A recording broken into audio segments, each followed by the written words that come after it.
देखो, तो एरा ए, era B, era सी, मैं आपको बताना चाह रहा हूँ कि जब दो साइड बराबर तो उसके एंगल भी बराबर। नियम number 1, rule number 1। Rule number 2 कि अंदर का दो कोना जोड़ दें वो बाहर एक के बराबर होता है।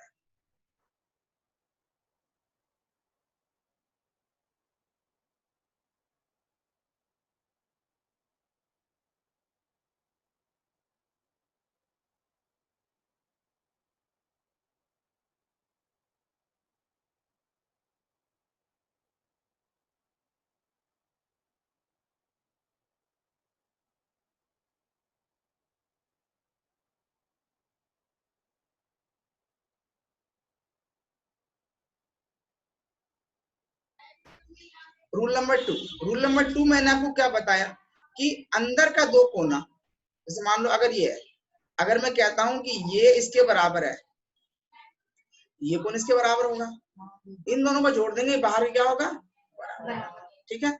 उसी तरीके से अगर बच्चों में ऐसा कर दूं, अगर मैं ये कोना को इससे जोड़ दूं, तो मैं अगर मैं कहूं आपसे कि देखो भैया ऐसा है कि ये इसके बराबर है, तो आप बोलोगे इनका और इनका जोड़ होगा वो इसके, कोई परेशानी यहाँ तक है नहीं। क्या आप इन्हीं चीज को मुझे आप इसमें बता सकते हैं जो क्वेश्चन दिया गया है, इन्हीं दो रूल से मुझे बताओ आप क्या क्या कह सकते हो। आप ये कह सकते हो जो मुझे जहां मैं गलत करूं मुझे बताना कि सर आपने यहाँ गलत किया। अगर मैं इसमें जो दिया गया लाइन दिया गया, इसमें दिया गया, पहले मैं ट्रायंगल एबीसी को लेता हूँ, सिर्फ एबीसी पे फोकस होना चाहिए आपका, राइट। इसका मैं और भी चित्र ले लेता हूँ, जरूरत पड़ेगी हमें आगे, मुझे पता मैं लिखते लिखते पूरा गंदा कर दूंगा इसे, ठीक है। एबीसी में जैसा कि उन्होंने दे रखा है कि ए बी ए सी के बराबर है, तो क्या मैं ऐसा कह सकता हूँ कि एंगल जो बी है वो एंगल सी के बराबर होगा, लेकिन बी का पूरा नाम क्या, ए बी सी। तो मैं बोलूंगा कि भैया जो ए बी सी है वो ए सी बी के बराबर है, ए सी बी के बराबर। क्या मैं करेक्ट हूँ यहाँ पर, ठीक है। अच्छा चलिए इसको मैं यही रख देता हूँ, आगे फिर मैं बढ़ता हूँ। अगर मैं अब आपसे दूसरे ट्रायंगल की बात करूं, ए सी डी की, ट्रायंगल ए सी डी में अगर मैं ये कहूं, उसमें भी कह रहा है कि ए सी जो है ए डी के बराबर है, एक ही निशान उस पर भी है, अगर जितना ये होगा उतना ही वो होगा, जितना ये लाइन होगा उतना ही वो लाइन होगा। तो अगर उन्होंने ए सी बराबर ए डी कह रखा है, तो क्या मैं ऐसा कह सकता हूँ कि जो ए सी डी होगा, ए सी डी होगा वो बराबर होगा ए डी सी के। क्या मैं कुछ गलत कह रहा हूँ, नहीं कह रहा हूँ, चलिए बहुत अच्छी बात है। तो इसको इतना ही रखते हैं फिलहाल, ठीक है। एक मैंने नियम नंबर 1 से कुछ बातें इसमें समझी, ठीक है, और जो मैंने समझी उसका नाम रख लेते हैं, इसका नाम रख लेते हैं 1, इसका नाम रख लेते हैं 2। मैंने 2 लाइनें ढूंढी, इसमें से कुछ और एंगल से सोचते हैं इसी सवाल को। अब इसको हम रूल 2 से सोचते हैं। अगर ये दोनों साइड बराबर है तो क्या मैं ये कह सकता हूँ इसका जोड़ इसके बराबर होगा, अंदर का दो कोना बाहर के बराबर होगा। मैं थोड़ी देर के लिए इसे मिटा दूं तो क्या ऐसा नहीं सकता क्या, देखना अंदर का दो कोना बाहर के बराबर होगा, कह सकता हूँ। चलिए तो रूल नंबर 2 से मैं कुछ बातें इसमें कहना चाहता हूँ। मैं कहूंगा कि बी कोना और सी कोना जोड़ दे तो बाहर वाले के बराबर होगा, यानी ए बी सी और ए सी बी जोड़ देंगे तो वो डी ए सी का क्या होगा, बराबर, या फिर सी ए डी कह लो, ठीक है। यानी इस चित्र को मैं यहाँ लिख देता हूँ ताकि समझने में आपको आसानी हो बच्चों।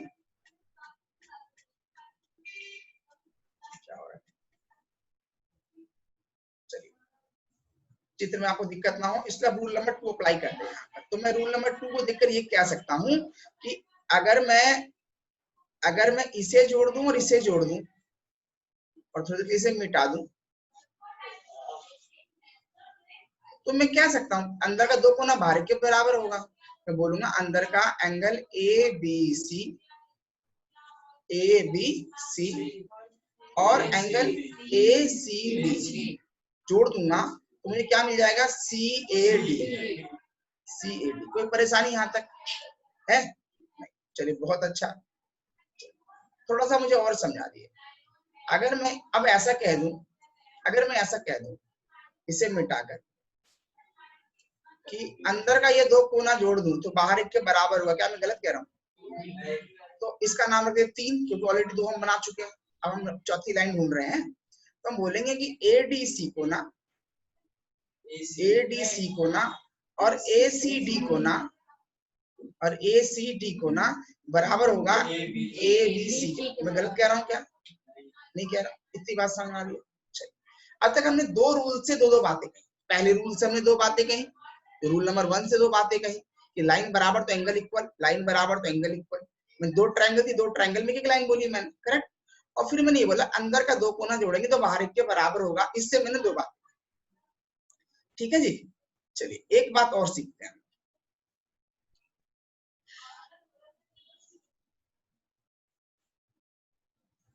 क्या आप इस बात को नहीं जानते क्या एक लाइन हमेशा 180 डिग्री कोण बनाती है? इसे लीनियर पेयर बोलते हैं। अगर इसमें दो बना दे तो लीनियर पेयर हो गया, पेयर जोड़ा हो गया। इसको इसको जोड़ने कितना मिलेगा? 180 मिलेगा। तो क्या इसमें कहीं आपको लीनियर पेयर दिख रहा है इस सवाल में? क्या ये दोनों लीनियर पेयर नहीं बना रहे क्या? इन्हें जोड़ने में नहीं मिलना चाहिए क्या? मिलना चाहिए, लीनियर पेयर है साफ साफ। मैं बोल सकता हूँ कि अगर BAC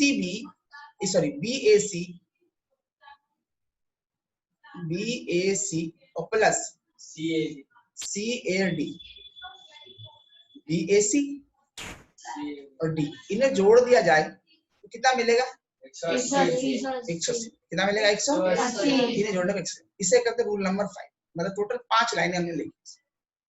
अब प्रूफ क्या करना था, हम वापस चलते हैं क्वेश्चन। क्वेश्चन कह रहा है कि ABC एक समद्विबाहु त्रिभुज है। ABC समद्विबाहु आइसोसेलेस ट्रायंगल है, दे सकते हैं आप। इसमें AB बराबर AC है, AB बराबर AC है।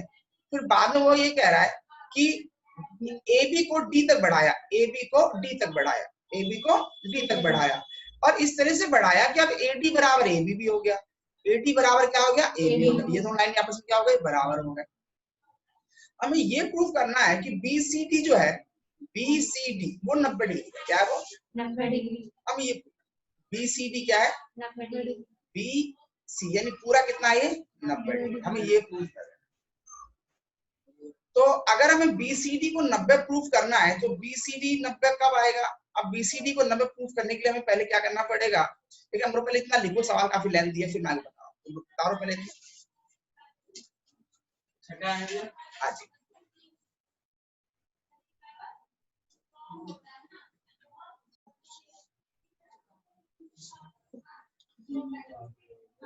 तो हमने पहले ये कहा कि अगर ये दोनों लाइन बराबर, ये दोनों कोना बराबर होगा।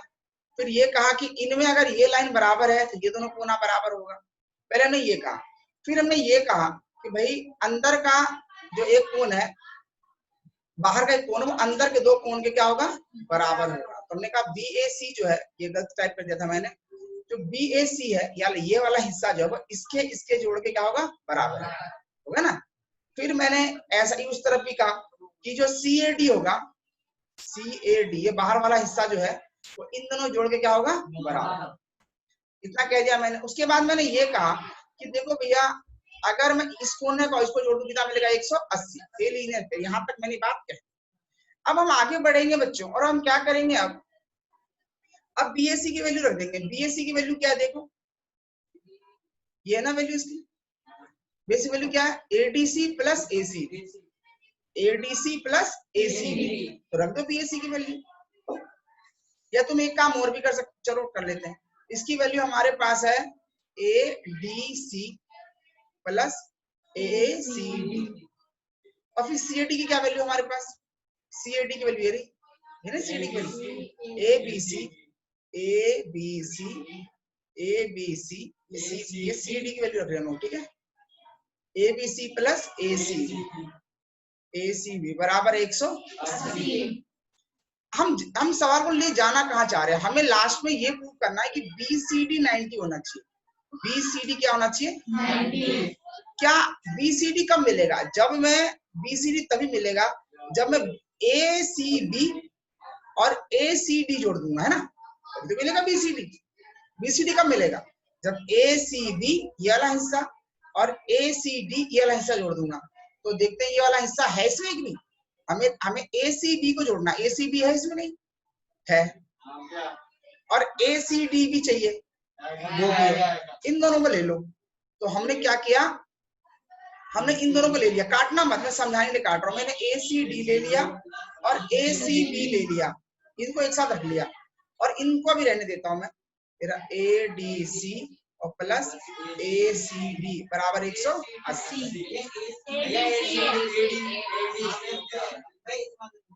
ADC और ABC है ना, तो हमारे पास बच गया ADC और बच गया ABC बराबर 180। अब ACD को जोड़ेंगे, ACD और ACB तो बन जाएगा ना BCD, बन जाएगा ना। BCD तो हमें मिल गया, हमें यही लाना था। और अभी ये बच रखा हमारे पास ADC और ABC बराबर 180। ठीक है, अब हमें सिर्फ यही चाहिए, ये तो चाहिए ही नहीं, हमें सिर्फ यही चाहिए, ये नहीं चाहिए। इसे हमें हटाना है किसी तरीके से, इसे हमें हटाना है किसी तरीके। तो हमें यहाँ पे लाना है 90, इधर क्या लाना है 90 लाना। अच्छा देखो ADC है क्या, देखो सही, ये रहा, और ABC का अगर हम ऐसा कर लें कि क्या ADC को किसी से बदला जा सकता है, ADC किसी के बराबर है क्या, देखना ADC, ये रहा, ADC ACD के बराबर है, ADC जो है वो ACD के बराबर है, ADC जो है वह ACD के बराबर है, ACD के बराबर है। तो ठीक है, बदल दो, ADC को हटा के वो उसको भी नजदीक ले आओ। अभी हम D पर, हम C पर आ जाते हैं। ठीक है, हमने ADC को हटा देते हैं और ADC की जगह पे क्या लिख देते हैं हम लोग, ADC के लिख देते हैं हम लोग ACD, क्या लिख देते हैं हम लोग, हम C के नजदीक आ जाते हैं, तो हमने लिख दिया ऐसे ACD, क्या लिख दिया ऐसे हमने ACD। वैसे B भी दूर है C से, ये B है ना ये, और हमें जाना किसमें, C पर। C से नजदीक हम चाहते हैं, नजदीक हो, तो B वाले को हटाओ और ABC को हटा के क्या ले सकते हैं, ABC को हटा के क्या ले सकते हैं ACD, क्या ले सकते हैं ACD। तो हम इसको भी हटा देते हैं और क्या लिख देते हैं ACB। अब एक दोबारा से देखो, ACD और ACB जोड़ेंगे तो क्या मिलेगा, देखना ACD और ACB जोड़ेंगे तो क्या मिलेगा, बताना क्या मिलेगा, BCD तो मिलेगा, ACD का ढूंढो, ये रहा ACD है, और ACB ढूंढो का, तीनों जोड़ूंगा तो फिर से तो BCD मिल गया, नहीं मिल गया, तो फिर से क्या मिल गया मुझे BCD, और एक BCD तो पहले से था, एक BCD और बराबर में क्या है बच्चों 180। अब BCD कितने बार आ गया, 2 बार आ गया, लिखेंगे BCD कितनी बार आ गया, 2 बार आ गया। अब 2 कहां जाएगा, इसके नीचे, प्रूव हो तो गया 90 डिग्री। इसका मतलब BCD कितना डिग्री है, बड़ा था ना, इंपॉर्टेंट भी है, कठिन भी है। देखो इसमें हाँ, 1-2 बार करेंगे तो आएगा, मतलब आप तुम कहो तो मैं यहाँ दोबारा तुम्हें समझा सकता हूँ, कोई इशू नहीं, बता दो दोबारा से। देखो सुनो, मैंने यहाँ तक आपको इतनी लाइन तो समझ में आ गई थी। पहले हमने एंगल को लेकर कहा, साइड को लेकर हमने कहा एंगल बराबर होगा, यहाँ भी साइड को लेकर हमने कहा एंगल बराबर होगा। फिर हमने ये कहा इस दोनों लाइन में कि अंदर का 2 कोना जोड़ देंगे तो बाहर एक के बराबर होगा। उसके बाद फिर लास्टली हमने ये कहा कि इनको जोड़ के 180 मिलेगा। हमने ये कहा इनको और इनको जोड़ के मिलेगा 180। कहानी में नहीं शुरू हो गई हमारी, कॉम्प्लिकेटेड वाली है। फिर हमने BSc की 2 वैल्यू रखी ऊपर से उठा करके, BSc की 2 वैल्यू रखी। देखो हमारे पास BSc की 2 वैल्यू थी ना, वैसे हमने फिर CAD की 2 वैल्यू रखी। फिर हमने से उनको छांट लिया जिससे मुझे BCD मिल रहा था, क्योंकि मुझे BCD को 90 प्रूफ करना है क्वेश्चन के अकॉर्डिंग।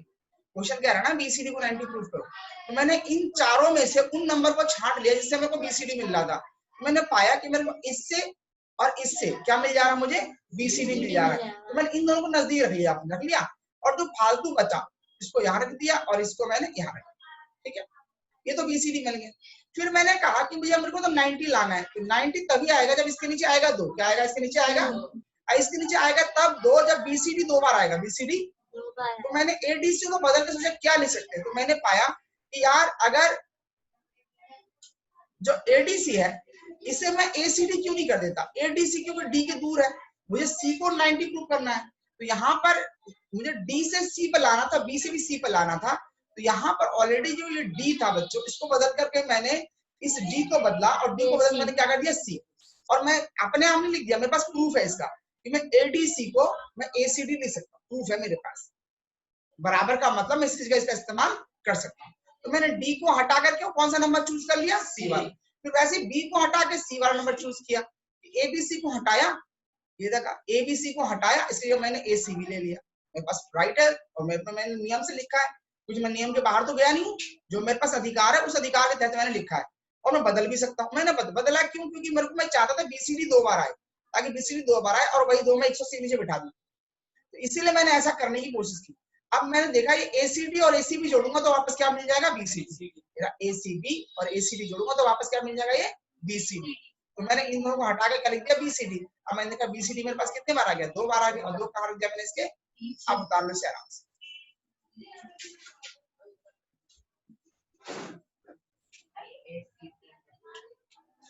चलिए अगला क्वेश्चन करेंगे हम लोग 8वां बच्चों। इसमें प्रूव करना है कि सिद्ध कीजिए कि एक समबाहु त्रिभुज इक्विलैटरल ट्रायंगल का सारे एंगल 60 डिग्री होते हैं। बहुत इंपॉर्टेंट क्वेश्चन है और बहुत सिंपल, आपको देख के हंसी आएगी है इतना सिंपल क्वेश्चन हो सकता है 9th क्लास में, बहुत सिंपल क्वेश्चन। चलिए हम लोग शुरू करेंगे क्वेश्चन बच्चों। ये बच्चों बोलो करवाएंगे, पहले 8वां देख लो आप। ये रहा ए, ये रहा बी, ये रहा सी। वो कह रहा है कि आप प्रूव करके दिखाओ सारे एंगल 60 डिग्री के होते हैं, ये प्रूव करना है। तो हमें ये प्रूव करना है कि एंगल ए, वो बोलने का नहीं, इसमें खुद ही समझना है, बी और सी सारे कितने डिग्री के हैं, 60 डिग्री। ये हमें प्रूव करना है, ये प्रूव करना है। अब हम खुद से कुछ बातें कहेंगे, हम बोलेंगे हम जानते हैं, वी नो दैट। नहीं भी जानते तब भी लिख देना हम जानते हैं, हम जानते हैं कि वी नो दैट। टीचर लोग वाओ कितना होशियार बच्चे से सब कुछ पता है सवाल के बारे में। वी नो दैट, हम जानते हैं कि भाई समबाहु त्रिभुज में सारी साइड क्या होती है, बराबर, यानी ए बी बराबर होगा बीसी, बीसी बराबर होगा सी है ना, क्योंकि क्या है समबाहु त्रिभुज है, समबाहु त्रिभुज है, इक्विलैटरल ट्रायंगल, ठीक है। अच्छा इसका मतलब सारी भुजा बराबर है। अच्छा अब सारी भुजा बराबर है तो आप उस नियम से चलो, अगर ये दोनों भुजा बराबर तो ये दोनों कोण भी बराबर होंगे। अगर ए बी बराबर एसी है, यदि ए बी बराबर एसी है, होगा ही होगा, हमने कह तो दिया बराबर होती सारे दूसरे के। ए बी बराबर क्या है, एसी है, तो इसका मतलब जितना ये कोण होगा उतना ही ये कोण होगा, जितना बी कोण होगा उतना ही सी कोण होगा। अच्छा अगर ए बी एसी के बराबर था तब, और अगर मैं ये कह दूं कि ए बी के बराबर बीसी है, तो ए बी के बराबर कह सकता हूं मैं, कह सकता हूं ना इक्विलैटरल ट्रायंगल है। तो अगर मैं इसके बराबर से कह दूं तो ये कोण है इसके बराबर, ए एंगल सी के बराबर। और अगर मैं ये कह दूं भूल से कि ये कोना ये लाइन इसके बराबर है ही बराबर, तो फिर ये कोना, अगर मैं ये कह दूं कि भैया बीसी जो है वो एसी के बराबर है, इसका मतलब कोना बी कोना ए के बराबर है। इसका मतलब सारे कोना आपस में बराबर है, इसका मतलब यही हुआ ना, इसका मतलब यही तो हुआ, ए बी के बराबर, बी सी के बराबर, सी ए के बराबर। इसका मतलब सारे एंगल जब बराबर है तो मान लेते हैं सभी एंगल बराबर है एक्स। अगर सारे एंगल बराबर है, ए बराबर बी बराबर सी है, तो सबको क्या मान लेते हैं एक्स। और हमें पता है कि त्रिभुज के तीनों कोण जोड़कर कितना मिलता है, 180 मिलता है। We know that sum of all triangle in a equilateral triangle equal to 180। हम जानते हैं कि समबाहु त्रिभुज के सभी कोणों का योग कितना होता है, 180। त्रिभुज के तीनों कोण का योग 180 होता है, चाहे कोई भी ट्रायंगल क्यों ना हो। तो अगर मैं ए को जोड़ दूं और बी को जोड़ दूं और सी को जोड़ दूं तो कितना मिलेगा, 180। और सबको हमें क्या मान रखा, एक्स, x प्लस x बराबर 180, 3x बराबर 180, x बराबर 180 अपॉन में 60 डिग्री। और वाओ x की वैल्यू 60 है और हमने सबको x मान रखा है, यानी सभी 60 है। हो तो गया, a भी 60, b भी 60, c भी 60। और अगर तुम्हारा कहीं मन ये ना उतारना मत उतारना यार, देखा जाएगा, छोड़ो ऐसी ये उतारना ही मत, तुम डायरेक्ट लिख दो तीनों एंगल बराबर होंगे इक्विलैटरल ट्रायंगल में, ए बी के बराबर बी सी के बराबर, उतार लो। खैर कोई बात नहीं, कोई बात चलो कोई बात नहीं, पहले लाइन में भी वही है। बातचीत नहीं, प्लीज बी क्वाइट, जल्दी करेंगे कृपया।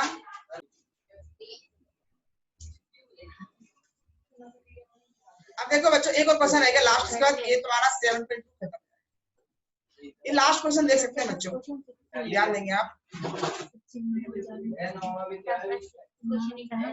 नौवां भी है, 8 ही तक है, 8 ही तक है बच्चों। चलिए देखिए एक एबीसी ट्राइंगल है, देखिए खुद ही बन जाएगा, आपसे मैं नहीं बताऊंगा, बस देख लीजिए आगे बन जाएगा। एबीसी ट्राइंगल है जिसमें ए 90 है। ए अब सवाल ये उठता है ए यहाँ है तो बी कहाँ लिखूं, बी यहाँ लिखूं या बी यहाँ लिखूं? तो हमेशा जो बच्चों इसमें नाम लिखा जाता है वो एंटी क्लॉकवाइज लिखा जाता है। जब खुद से लिखना हो ना, घड़ी की सुई से चलती है और हमें उसको उल्टा लिखना पड़ता है। तो जब बी यहाँ है तो हमें ए यहाँ है तो हमें बी यहाँ लिखना पड़ेगा और सी यहाँ लिखना पड़ेगा, तभी ना ऐसे घूमेगी घड़ी उल्टा, एंटी क्लॉक, राइट। अब नाम उल्टा कर दो गलत हो जाएगा आपका, ठीक है। जब वो अच्छा वो नाम दे सकते हैं कैसे भी, अगर वो देना चाहे तो ए यहाँ है तो बी यहाँ भी कर सकते हैं, हम उसकी बात पे हम कुछ नहीं कर सकते। सवाल में लिखा है तो उसको टच नहीं करेंगे, लेकिन अगर हमें खुद से लिखना पड़ेगा तो एंटी क्लॉक में लिखते हैं, राइट। ये कह रहा है A90 है, A90 मैंने A90 बना दिया, A के बाद B आएगा, B के बाद फिर C आएगा, ठीक है, ऐसे ही आएगा, A के बाद C नहीं है, ठीक है। चलिए अब वो कह रहा है AB AC के बराबर है, AB जो है वो AC के क्वेश्चन नहीं कहता मैं यहाँ पर, AB AC के बराबर इतना, जितना ये एंगल होगा उतना ही हो तो क्या यार, जब जब जब साइड बराबर तो ये एंगल इक्वल हो जाएगा। अब लो ना, एक ट्राइंगल का तीनों जोड़े कितना मिलता है 180, इसका मतलब A plus B plus C कितना होगा बच्चों 180, एक पहले से 90 है और इन्होंने क्या माना x प्लस x बराबर 180, 90 घटा दो बच्चों, और यहाँ एक x कितना हो गया बच्चों और घटा दोगे 180 में से 90 घटा दो तो कितना हो गया बच्चों, ये हो गया आपको 90 बराबर 2x, x की वैल्यू बराबर कितना होगा 90/245। इसका मतलब बच्चों ये हुआ कि b भी 45 है और c भी 45 है, और प्रूफ क्या करना था देख लेते हैं। प्रूफ करना था कि b और c कितना कितना है, ढूंढ दिया 45 कुछ है, एक लाइन उतार लो बस, घर से करके आना, क्लास खत्म हो गई, ये लिख लो बस। देखा आपने कितना मजेदार, एक ही पर डिफिकल्ट क्वेश्चन था इसके अंदर, बाकी तो सब मजे आते। हम लोग को पढ़ाएंगे